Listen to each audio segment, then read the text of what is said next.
Good morning student. Class 10th। जैसा कि आपका जो थर्ड चैप्टर है, क्योंकि सेकंड चैप्टर आपके डायरी का पन्ना है वो आपके कोर्स में नहीं है। थर्ड चैप्टर है तंतारा वामिरो कथा, और इसके जो राइटर हैं वो है लीलाधर मंडलोई। लीलाधर मंडलोई आंचलिक कहानीकार और रचनाकार माने जाते हैं, और उन्होंने ऐसे कई रचनाएं लिखी है जो किसी न किसी अंचल विशेष से संबंधित होती है। यहाँ पे जो आपको चैप्टर दिया गया है तंतारा वामिरो कथा, ये अंडमान निकोबार द्वीप समूह की एक कथा है। जनश्रुति या लोगों की कही गई अनुसार ऐसा उनका विश्वास है कि ये अंडमान निकोबार जो द्वीप समूह वर्तमान में एक दूसरे से 96 किलोमीटर दूर हैं।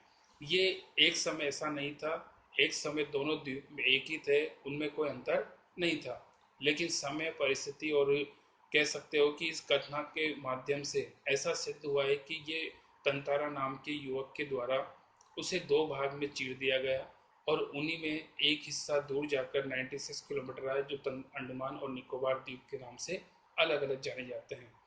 यहाँ पे इस पाठ का भावार्थ और भाव का सारांश इस प्रकार है।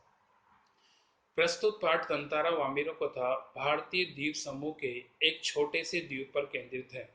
उक्त द्वीप में विद्वेष गहरी जड़ें जमा चुका था। उस विद्वेष को मूल जड़ से उखाड़ने के लिए एक प्रेमी युगल को आत्म बलिदान देना पड़ा था। उस प्रेमी युगल की बलिदान कथा को यहाँ बयां किया गया है। प्रेम सबको जोड़ता है और घृणा दूरी बढ़ाती है, इससे भला कौन इनकार कर सकता है। इसलिए जो समाज के लिए अपने प्रेम का और अपने जीवन तक का बलिदान कर देता है, समाज उसे न केवल याद रखता है बल्कि उसके जीवन को व्यर्थ नहीं जाने देता। यही वजह है कि तत्कालीन समाज के सामने एक मिसाल कायम करने वाले इस प्रेमी युगल को आज भी उस द्वीप के निवासी गर्व और श्रद्धा से याद करते हैं। तंतारा वामिरो कथा प्रेम पर आधारित एक प्रसिद्ध लोक कथा है। अंडमान निकोबार द्वीप समूह के अंतिम द्वीप का नाम है लिटिल अंडमान। निकोबार द्वीप समूह से के पहले द्वीप का नाम है कार निकोबार। कहा जाता है कि ये दोनों द्वीप समूह कभी एक ही थे।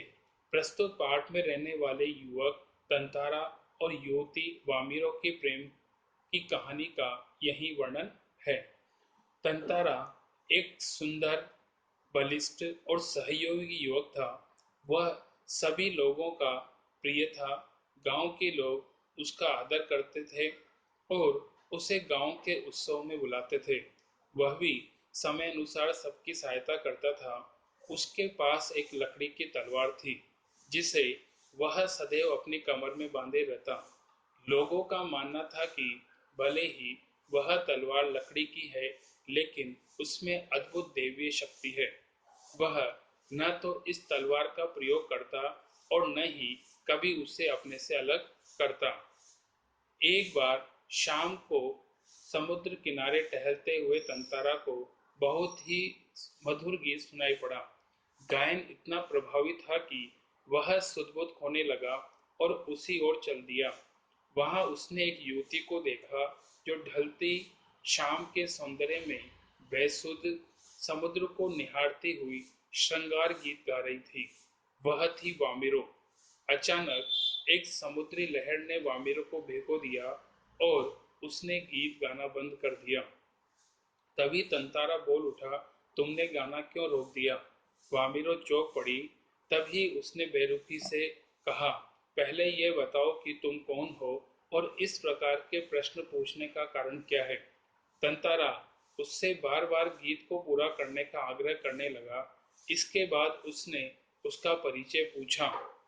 वह लपाती गांव की रहने वाली थी। उसका नाम वामिरो था। वामिरो घर पहुंचकर तंतारा को बार बार याद करने लगी। उसने अपने लिए अपने जीवन साथी की जो कल्पना की थी, तंतारा वैसा ही था। वह जानती थी कि दूसरे गांव के युवक के साथ वैवाहिक संबंध होना गांव की परंपरा के विरुद्ध था। उधर तंतारा साय होते ही समुद्री चट्टान पर खड़ा वामिरो की प्रतीक्षा करने लगा। ऐसी बेचैनी उसने अपने शांत और गंभीर जीवन में पहले कभी अनुभव नहीं की थी। उसे वामिरों के आने की आशा बहुत कम थी। तभी अचानक नारियल के झुरमुट में उसे वामिरो दिखाई पड़ी। उसकी खुशी का ठिकाना न रहा। दोनों एक दूसरे को शब्दहीन खड़े निहारते रहे। सूर्यास्त हो चुका था और अंधेरा बढ़ने लगा। तभी वामिरो सचेत हुई और अपने घर की तरफ दौड़ी। तंतारा चुपचाप वहीं खड़ा रहा। तंतारा और वामिरो का मूक प्रेम लपाती गांव के कुछ युवकों को पता चल गया। उन्होंने गांव के सभी लोगों को बता दिया। उन्हें समझाया गया कि उनका मिलन संभव नहीं है, किंतु वे नहीं माने।